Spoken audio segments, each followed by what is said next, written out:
This is Laurel Mildred from the California Collaborative for Long-Term Services and Supports. And joining me today is Janie Whiteford. Janie is with the California In-Home Supportive Services Consumer Alliance and is a member of the Collaborative. She's here to describe in-home supportive services and how they contribute to a high-performing system of long-term services and supports. Thank you, Laurel. In-Home Supportive Services, IHSS, is a California Medicaid program that allows seniors and persons with disabilities to remain in their own homes safely and with dignity and independence. IHSS is managed on the principle of consumer control. The consumer is the employer and hires, manages, and if necessary, fires their provider of these services. It is funded by the federal, state, and county governments. Consumers are low income, primarily Medi-Cal eligible, and have a disabling condition that limits their ability to be independent without help. The program is administered by three separate entities: the state, the county IHSS department, and the public authority. The state is responsible for administering all the regulations and legal and legislative mandates of the program.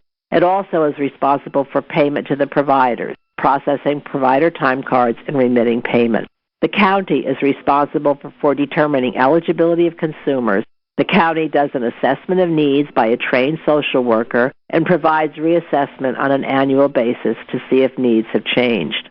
The public authority is the entity that usually enrolls the providers in the program.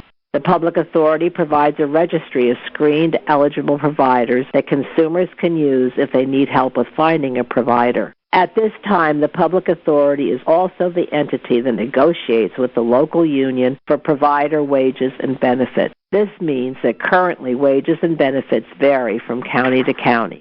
What services does IHSS provide for the consumer? The first is homemaking services. These include, but are not limited to, meal preparation, laundry, house cleaning, and shopping. The second service is personal care needs. These include, but not limited to, bathing, dressing, transfers, toileting. The third area is paramedical needs and must be in accordance with the doctor's oversight. These include wound care, catheterization, bowel programs, suctioning, range of motion, and oxygen monitoring. These services, the three of them, can vary greatly depending on individual circumstances. The last area is protective supervision, which is necessary if someone is a danger to themselves in cases of dementia, traumatic brain injury, autism, or other conditions. The future of IHSS is moving towards managed care within the Coordinated Care Initiative here in California. IHSS is an incredibly valuable program that contributes to the continuum of a high-performing long-term services and support system. It is extremely cost-effective as it prevents and reduces more costly hospitalizations and placement in institutional settings. Most importantly, it is a program that consumers highly value. Thanks for sharing this information, Janie. If you'd like to hear more about other issues that impact long-term services and supports, if you'd like to hear more podcasts of this nature, or if you have any comments or questions, please visit www.ccltss.org